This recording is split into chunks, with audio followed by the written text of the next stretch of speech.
അച്ഛനെ ഈ അസംബ്ലിയുടെ നാമത്തിൽ സ്വാഗതം ചെയ്യുന്നു.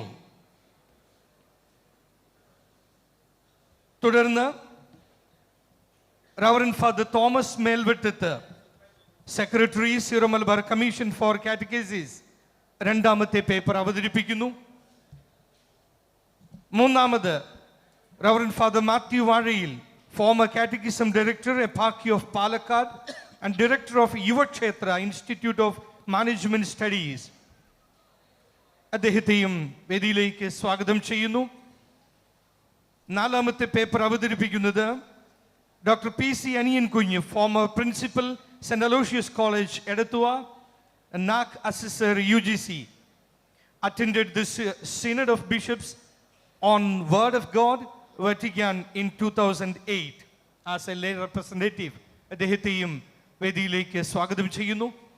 ഈ തീം പ്രസന്റേഷന് മോഡറേറ്ററായി സേവനം ചെയ്യുന്ന സിസ്റ്റർ ഫിലോമി MSCയും സ്റ്റേജിലേക്ക് ഹാർദവമായി സ്വാഗതം ചെയ്യുന്നു. പ്രധാന പേപ്പർ അവതരിപ്പിക്കുന്ന വ്യക്തിക്ക് 15 മിനിറ്റാണ് സമയം. 12 മിനിറ്റ് കഴിയുമ്പോൾ വാർണിംഗ് ബെൽ നൽകുന്നതായിരിക്കും. മറ്റു പേപ്പറുകൾ അവതരിപ്പിക്കുന്നവർക്ക് 10 മിനിറ്റാണ് സമയം. 8 മിനിറ്റിന് ശേഷം 2 മിനിറ്റുകൾക്ക് മുൻപ് വാർണിംഗ് നൽകുന്നതായിരിക്കും. Our time starts now. Your Beatitude, Marafil Tatil, Major Archbishop of the Syro-Malabar Church, Your Eminence Cardinal Mar George Alancheri, Your Graces, Your Excellencies, dear and Reverend Fathers, dear brothers and dear Reverend Sisters, dear and respected lay delegates. As we all know, the first theme of the assembly is renewal of faith formation in the Syro-Malabar Church. There are 4 short papers based on the theme.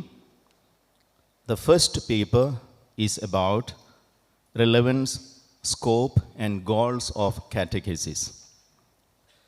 Second short paper deals with sources, pedagogy and methodology of faith formation by Reverend Father Thomas Melvetet.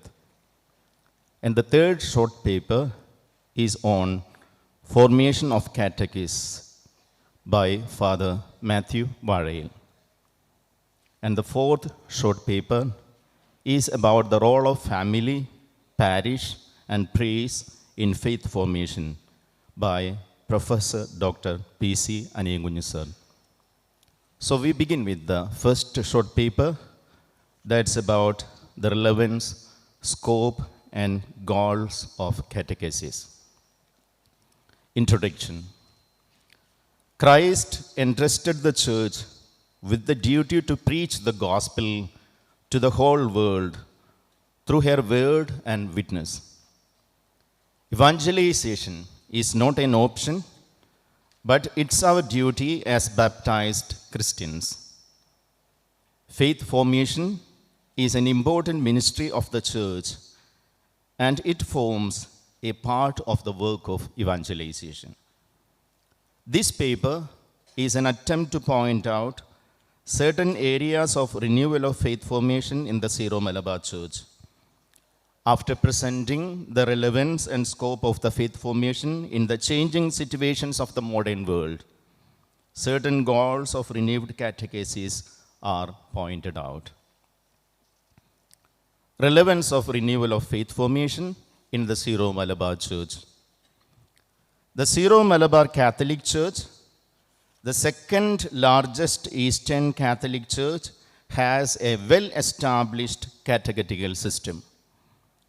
The present vitality of the church, including the active sacramental life, the number of priestly and religious vocations, strong family bonds, involvement of lay people in church life, etc., have greatly to do with the fruits of our catechetical system. In spite of such multifarious strong points, it seems the present system is in need of renewal. For The times are so challenging and challenges are so formidable that the Syro-Malabar Church has to adopt more suitable means and ways of faith formation in view of the signs of the times. Reading the signs of the times. First, even after a decade-long faith formation, many of our children come out lukewarm in faith.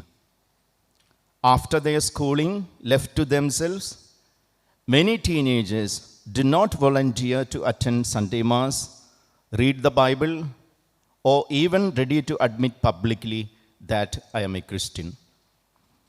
Second, in different parts of the world, there is the exit of young people from the Syro-Malabar Church. There is a high level of religious syncretism among our youngsters, evidenced by the increasing number of interfaith marriages. A good number of adolescents judge the church as antiquated for their tastes. Third, the number of students who can claim out of their personal experience that the Holy Kurbana is the sum and summit of their Christian life is not many. It's clear that the present system does not form the heart of many children, though it feeds their heads enough. Fourth, it's quite alarming to see that even after all faith formation, our children falter before hard questions regarding the Bible, faith, or church history raised by others. Fifth, the external challenges that our children face today include secularism, materialism, atheism, ethical relativism, religious indifference, fundamentalism, media activism, rising drug abuse, and tensions rooted in religious or cultural pluralism. Moreover, the contemporary philosophies question the validity of objective moral norms. Sixth, lack of conviction of some of our youngsters regarding their affiliation to the Catholic and Syro-Malabar identity also poses a major challenge for the participation in the ecclesial life. I am for Christ, but not for the church seems to be a progressive slogan today for many. Seventh, the risk of over-systematization. We have over the years developed an envious system of catechesis in our eparchies with many fruitful organs of overseeing. But exclusive emphasis on the perfection of the catechetical systems may serve little towards faith formation in youngsters. The scope of the renewal of faith formation. The proposal to renew the present system of catechesis has to be placed well within the Catholic tradition of understanding herself as Ecclesia Semper Reformanda, church that is always being reformed. The church has, across different epochs, reformed its strategies of faith formation to meet the needs of the times. In the Syro-Malabar Church, we have developed a thorough, systematic, and well-organized mode of catechesis with sufficient academic and theological expertise. It's time to refocus catechesis from its predominantly propositional approach to experiential mode, where students can encounter Jesus Christ as their only Savior and thus dedicate themselves as His disciples. Perhaps the best prototype of such a transformative catechesis can be found in the story of the disciples on their journey to Emmaus. Goals of renewed catechesis. First, catechesis must enable the students to confess with conviction that Jesus Christ is the only Savior. Second, catechesis has to aim at leading our youngsters to encounter Jesus in the church. The tendency to see Christ and the church as totally different results in the thinking that I am for Christ, not for the church. Third, forming the spiritual life of the students. What catechists teach is not a body of abstract truths. It is the communication of the living mystery of God. Fourth, help the students ultimately love God with their heart and mind. This love has to lead students to love the church genuinely. Fifth, bring students to a lively encounter with the Word of God and the Eucharist. Love for the Word of God and the knowledge about the Bible will help them to participate in the Eucharistic celebration meaningfully. Sixth, refashion the faith formation as far as possible after the model of the story of Emmaus. It's a process of accompaniment in faith, leading students to fuller discipleship.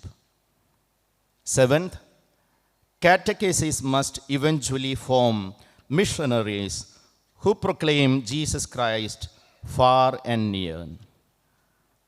Catechesis is the primary means by which we form missionaries to be sent to preach Jesus.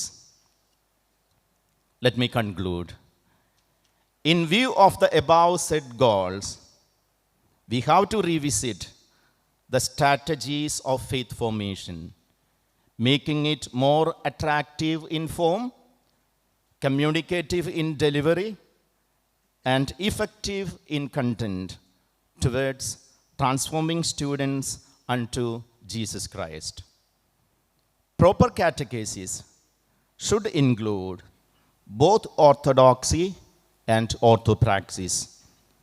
Greater emphasis on the practical fruits of catechesis shall never mislead us to play off orthopraxis against orthodoxy, for Christianity is inseparably both. Thank you. Thank you very much.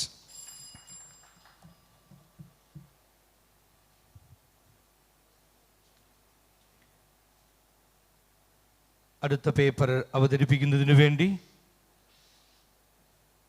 Reverend father Thomas Melvettath. Your Beatitude, Mar George, Major Archbishop of Thatil, Your Graces and Excellencies, and all other dear delegates. Sources, pedagogy and methodology of faith formation.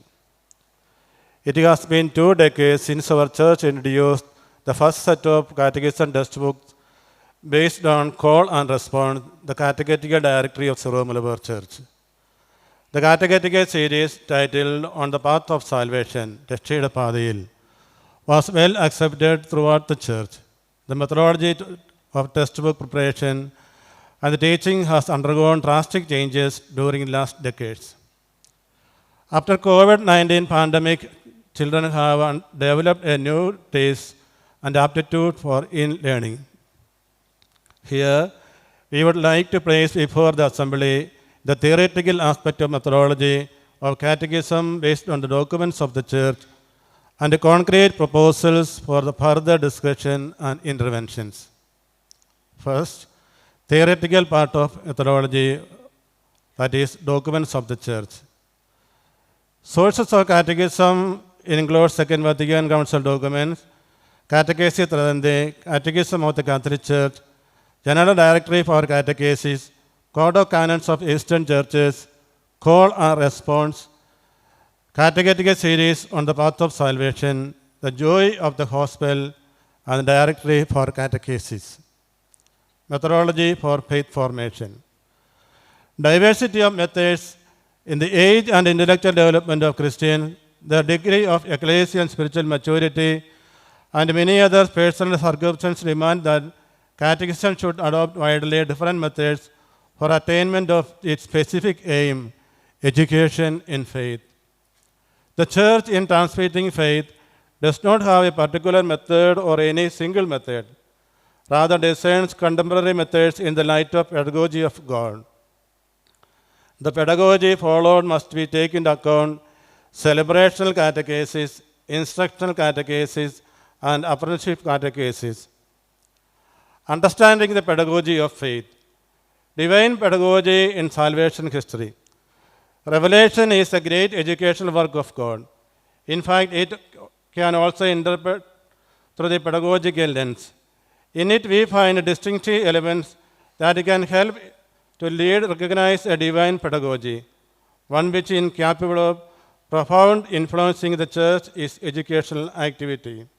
Catechesis also follows the footsteps of God's pedagogy. It includes pedagogy of God and pedagogy of Jesus. Pedagogy of faith of the church. Right from the beginning of the church lived its mission as visible and actual continuation of the pedagogy of Father and of the Son. She is our mother and also educator in faith. We can distinguish the following things: the Trinitarian and the Christological criterion, Christocentricity, criterion of salvation history, the criterion of primary grace and of beauty, criterion of ecclesiality, and the criterion of unity and integrity of faith. Catechetical pedagogy. In the face of current challenges, it is ever more important to be aware of the reciprocity between content and method. There should be follows twofold fidelity to God and to humanity. Therefore, from the development of judicious synthesis of theological and anthropological dimensions of life and of faith, relationship with human science. Taken in the research and reflections of human science, there have arisen theories, approaches, and models that profoundly renew educational practices and make a significant contribution in depth, understanding the people, human relationships, society, and history. There are concrete proposals and methodology of pedagogy. From teacher-centered to student-centered. This approach is known as formative approach. According to this approach, student in center of learning process, while the role of teacher is limited to that of facilitator and mentor. Informative approach shall follow by preparing the catechetical textbooks. Relevance of inductive and deductive methods. Inductive method involves drawing general conclusions based on the specific observations and examples. Deductive method starts with general principles or theories and applies them to specific situations to reach conclusion. In the inductive method does not exclude the deductive method. Relevance of memorization in catechesis. Use of memory forms a constitutive aspect of pedagogy of faith. Since in the beginning of the Christianity, an object of memorization, due consideration must be given to the principle or formulate of the faith, to be numbered amongst the more of some major formulas of textbook of Bible, of dogma, of the liturgy, as well as commonly known as prayers of the Christian faith. Attractive elements in teaching methodology. It includes storytelling techniques in teaching and supporting critical thinking, dialogue, debate, questionnaire, and due consideration to service aspects. Presence of catechist as instrument of methodology. A witness of faith and keeper of memory in experiencing goodness and truth of the gospel in his encounter with the person of home. The catechist keeps, nourishes, and bears witness to the new life that stems from this and becomes in the sign for others. The testimony in his life is necessary for credibility of the mission. Relevance of the digital tools. Why do we need new technologies? The written word alone struggles to speak to the young, who are used to language consisting of combination of written word, sound and images. Technologies of information and communication, social media and digital devices facilitate efforts to collaboration of shared work and exchange of experience and knowledge. Relevance of the language. Catechesis is conveyed in a language that is an expression of the Church's faith. In her history, the Church has communicated her faith through sacred scripture, that is biblical language, liturgical symbols and ceremonies, symbolic liturgical language, the writing of fathers, creeds, formulation of the magisterium, that is dogmatic doctrinal language, and the witness of the saints and martyrs, that is performative language. These are the main languages of ecclesial faith that believers should share a common tongue. Relevance of space and environment. Each individual faith and faith-living community has a specific space in evangelizing process of catechesis. Individual and community should value a space in the mission of the church. The space for catechesis are settings in which the community expresses its own way of evangelizing. In the current social and cultural context, it is inappropriate to reflect on specificity of the places of catechesis is an instrument of proclamation and of education in human relationships. It is therefore necessary that such environment be welcomed and kept well. Conclusion. In the effective catechesis must be holistic, graceful, organic, personal, true, attractive, purposeful, faithful, evangelizing, scriptural, ecclesial, and liturgical. Whatever be the method followed, catechism must nurture its charismatic and mystagogical dimensions. Thank you very much. Thank you father. ഇപ്പോൾ അവതരിപ്പിക്കപ്പെട്ട രണ്ട് വിഷയങ്ങളെക്കുറിച്ചും ഒരു minute സമ്പൂർണ്ണ നിശബ്ദതയിൽ ധ്യാനിക്കാം.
Reverend Father Matthew Varel is to present the paper.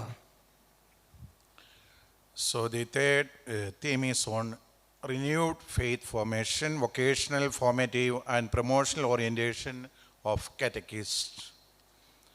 The ministry of catechists in the church is an ancient one. With these words, Pope Francis begins Antiquum Ministerium, apostolic letter instituting the ministry of catechists.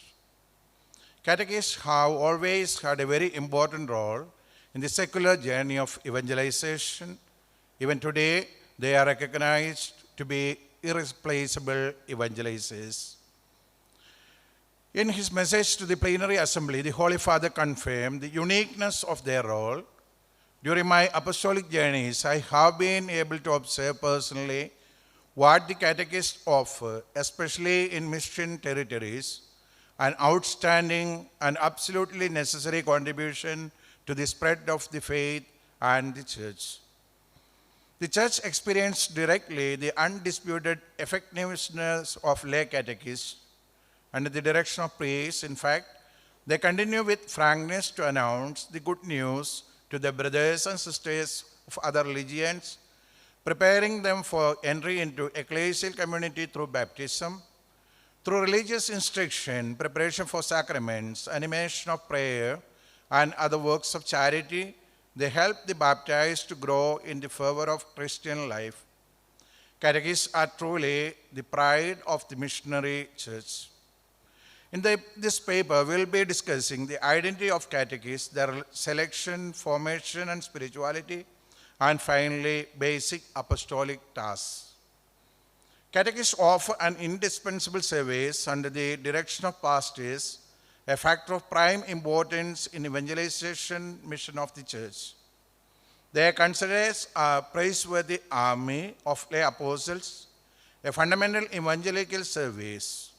From very beginning of Christianity and wherever there has been missionary activity, catechists have made and continue to make an outstanding and indispensable contribution to the spread of the faith and of the church. Every baptized Catholic is personally called by the Holy Spirit to make his or her contribution to the coming of God's kingdom. Within the lay state, there are various occasions or different spiritual and apostolic roles to be followed by both individuals and groups.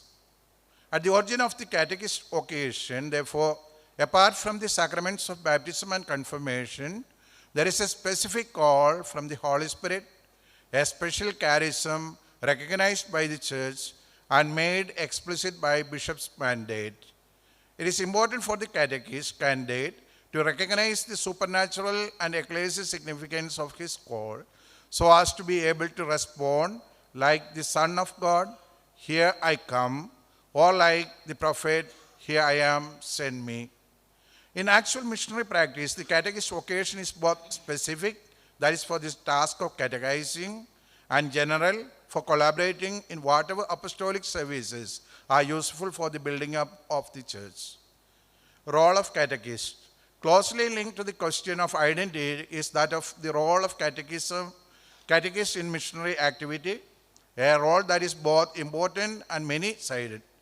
Apart from the explicit proclamation of the Christian message and the accompaniment of catechumens and newly baptized Christians on their road to full maturity in the faith and in sacrament life, the catechist's role comprises presence and witness and involvement in human development, inculturation, and dialogue. Thus, the Church Magisterium, when it speaks of catechists in mission lands, treats the subject as an important one and gives space to it. The encyclical Redemptoris Missio, for instance, describes catechists as specialized workers, direct witnesses, indispensable evangelizers, who represent the basic strength of Christian communities, especially the young churches. The Code of Canon Law has a canon on catechists involved in strictly missionary activity and describes them as lay members of Christ faithful who have received proper formation, are outstanding in the living of the faith, who have received proper formation, outstanding of living of Christian life. Under the direction of missionaries, they are to present the gospel teachings and engage in liturgy worship and in works of charity. Categories and tasks. There are two main types of catechists: full-time catechists who devote their life completely to this service and are officially recognized as such, and part-time catechists who offer a more limited but still precious collaboration. Catechists with the specific task of catechizing, which includes educating young people and adults in the faith, preparing candidates and their families for the sacraments of Christian initiation, and helping with retreats and other meetings connected with catechists. Absolute precedence must be given to the quality. A common problem is certainly the scarcity of properly trained catechists. The character of the catechist is of prime importance, and this must influence the criteria for selection and the program for training and guidance. Thus, it is a fundamental evangelical service, and great number of workers are necessary. While striving for numbers, we must aim above all at securing the quality of the catechist. Here we have to consider faith and conviction, zeal and devotion, word and deed, prayer of the candidates. The catechist spirituality. The need for a spirituality proper to catechists springs from their vocation and mission. It includes, therefore, a new and special motivation, a call to sanctity. Like every member of the faithful, catechists are called to holiness and to mission, that is, to live their own vocation with the favor of the saints. Their spirituality is closely bound up with their status as lay Christians, made participants in their own degree in Christ's prophetic, priestly, and kingly offices. For the married catechist, matrimonial life forms an integral part of their spirituality. As the Pope justly affirms, married catechists are expected to bear witness constantly to Christian values of matrimony, living the sacrament in full fidelity, and educating their children with a sense of responsibility. Catechist spirituality is also conditioned by their apostolic vocation and therefore should bear the marks of openness to God's word, to the church and to the world, authenticity of life, missionary zeal, and devotion to Mary. Coherence and authenticity of life, the work of catechists involves their whole being. Before they preach the word, they must make it their own and live by it. The world needs evangelizers who speak of a God that they know and who is familiar to them as if they saw the invisible. Missionary zeal. As the Catechism of the Catholic Church rightly affirms from, the loving knowledge of Christ springs out the irresistible desire to announce, to evangelize, and to lead others to the yes of the faith in Jesus Christ. At the same time, one also feels the need to know his faith ever better. Devotion to Mary. Through her own special vocation, Mary saw the Son of God grow in wisdom, in age, and grace. She was the teacher who trained him human knowledge of the scriptures and of God's loving plan for his people. Choice of the candidate. Positive qualities in candidates should be faith that manifests itself in their piety and daily life, love for the church and communion with pastors, apostolic spirit, missionary zeal, love for the brothers and sisters, etc. Process of formation. The high standards means both to provide a thorough basic training to keep it constantly updated. The formation should be human, spiritual, doctrinal, apostolic, and professional. Being and doing. Formation, personal life through liturgy, regular reception of Eucharist, Rosary, divine office, meditation, personal prayer, sacrament of penance, spiritual retreats, spiritual direction, etc. Doctrinal training. The need for doctrinal training is obvious. It's mainly the theological training on Trinity, Christology, ecclesiology, sacred scripture, and other branches of theology. Qualities to be developed: pastoral responsibility, leadership, generosity, and creativity. Attitude to the church, that is of obedience and responsibility, the ability to work with others. Responsibility toward catechists. A financial planning for the eparchies and parishes should be set apart, the budgets for their formation active, to make them active and effective catechists, and for their spiritual growth. Responsibility of the people. We should recognize the great free service that is done by the catechists to the church, and we have to honor and esteem the catechists in our church. Thank you. Thank you, Father. We will spend 1 minute time in reflection.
Dr. P.C. Aniyan Kunyu is invited to present the paper.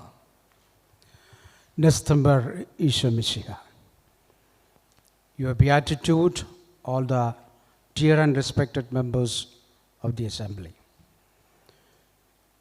The urgency in revisiting and renewing the role of family, parish, and priest in faith formation. The emerging context greatly warrants this revisit and renewal. There is a probing question by the Holy Father in Amoris Laetitia: where are our children? If we devote time to our children's speaking of important things with simplicity and concern, and finding healthy ways for them to spend their time, will be able to shield them from harm. Coming to the priests, the educators of the faith. Priests, as bishops' immediate collaborators, are the educators in the faith. Whether they are entrusted with a parish, school, college, or university, this basic responsibility cannot be compromised. In the parish, the vicar, the council, and all the associations and movements have to give prominence to the catechetical arrangements and the process.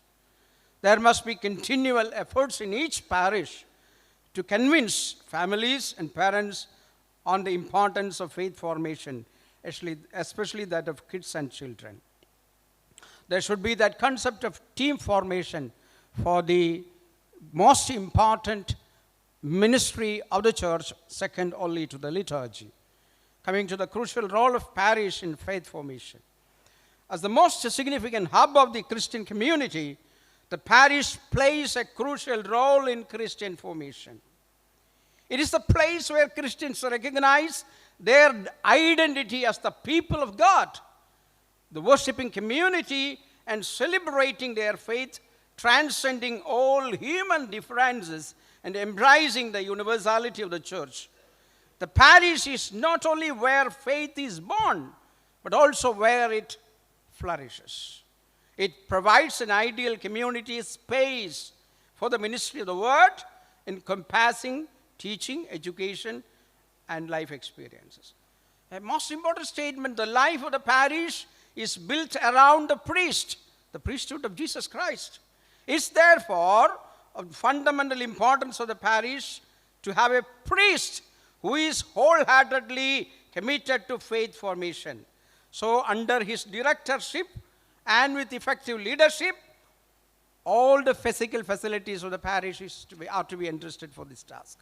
Coming to family, the cradle of basic faith formation. Family is the cradle of basic faith formation. Parents, therefore, are the prime teachers. As the domestic church, the family can give practical training for its children to live the faith. The catechetical action of the family has a particular and, in a certain sense, irreplaceable character, rightly understood by the church throughout its teachings. This education in the faith on the part of parents is already expressed when the members of a family help each other to grow in faith thanks to their Christian testimony, often silent, but preserving in the rhythm of a daily life lived according to the gospel. So family catechesis, therefore, precedes, accompanies, and enriches every other form of catechesis. Furthermore, most important thing, where anti-religious legislation even claims to prevent education in the faith, where widespread disbelief or invasive secularism makes actual religious growth practically impossible, this, which could be called a domestic church, remains the only environment in which children and young people can receive an authentic catechesis. Thus, catechesis of their children and exercising it with their tireless zeal. Coming to again to parents, primary faith educators. So the witness of life that parents demonstrate in the family context is a powerful tool in helping their children to internalize the faith experience of the church. This underscores the significant role of parents in the religious awakening of their children within the family. Therefore, parents are empowered and entrusted with the responsibility to take special care in explaining the faith content of family events and festivals, maybe occasional catechesis. So in spite of the hectic schedule of the present life, if the parents make it a practice to gather periodically and conduct informal sessions for children at home, this would be a great breakthrough in this regard. The fact that the truth on the main questions of faith and Christian life are thus taken up in the family environment, imbued with love and respect, will often make it possible to give children a decisive imprint in the mode of catechetical dialogue. Catechetical dialogue happens in it gives an experience of generality in the family. So coming to parents, the authentic interpreters of the signs of the time. This is more important, especially in the context of the traps, the negative incidents, and other tendencies becoming rampant among the children and youngsters. So here parenting has to be dialogical. So coming to family prayer, so again one point is also germinate in them the fear of God, understood as respectable love towards the divine from the stage of infancy. Children or youth without the fear of God has no boundaries in life, no distinction of the good and evil, lacks the grace to discern. Coming to family prayer and liturgy, there is immense potential for family liturgy or prayer in building up the domestic church. Parents should teach and train their children in essential prayers in the family. The punctuality and involvement in the family prayer and scripture reading and reflection will guard the children from the evils of the time. Then it goes with them, the ongoing formation for parents and grown-ups, which we lack very much. Family catechesis presupposes ongoing formation for parents and grown-ups. Convincing sessions are to be conducted in this regard. Coming to ecclesial and liturgical catechesis. Promoting ecclesial and liturgical catechesis is crucial in revitalizing faith formation within the Syro-Malabar Church. The famous quotation from SC 10 is very important. Liturgy is the summit towards which all the activity of the church is reflected. So liturgical experience is journeying together with the Messiah as experienced in the Emmaus journey in order for the sustainable path of getting our children's eyes to be opened and to recognize Him in their midst and our children's life situations. We have to get immersed in liturgy. So this liturgical preserving or celebration is very important. Preserving the Nasrani ecclesial heritage is unattainable without its members' ecclesial and liturgical formation. Coming to the conclusion, how far family ambience is filled with the gospel values and faith practices is a question to be revisited. माता पिता को बार बार ये याद दिलाना चाहिए कि उन्हें अपने घर के वातावरण को पुनर्व्यवस्थित करना चाहिए. The spirit of spirituality should be nurtured along with the essentials of their family hierarchy. Teachers need only to take follow-up formation for the basics, family prayer, and everything go with it. So let me share with you a casual video recorded of a kid's spontaneous way of sharing the divine mysteries to her younger one. She got it from the particular faith ambience that the parents created for them. Over to the video.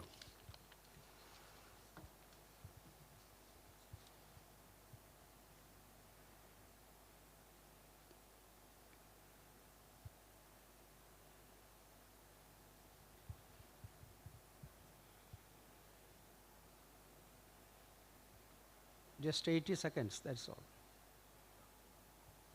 Technical problem? It's coming, but the sound is not there.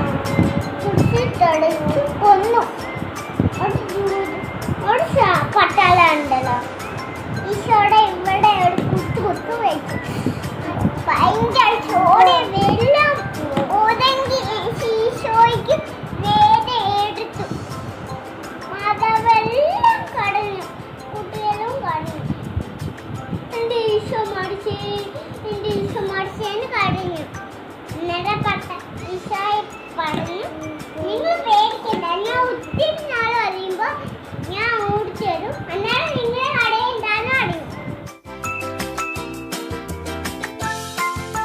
This verse is from today's gospel.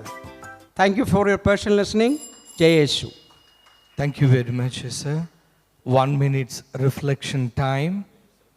After completing 1 minute's reflection time, the moderator is requested to thank and congratulate the panel members.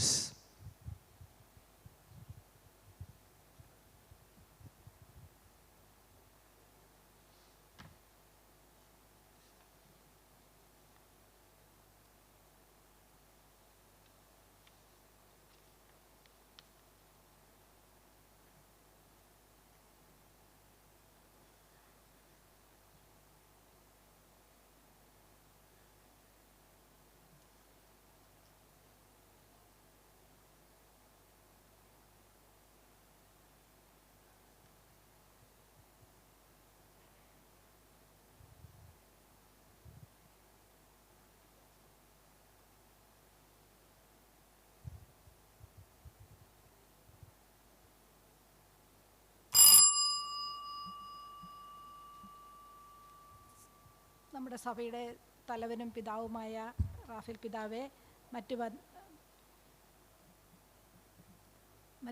വന്യ പിതാക്കന്മാരെ, പ്രിയമുള്ള assembly അംഗങ്ങളെ, faith formation എന്ന വലിയ വിഷയത്തെക്കുറിച്ചുള്ള നമ്മുടെ theme അവതരണം ഇതിനോടെ നമ്മൾ കേട്ടുകഴിഞ്ഞു.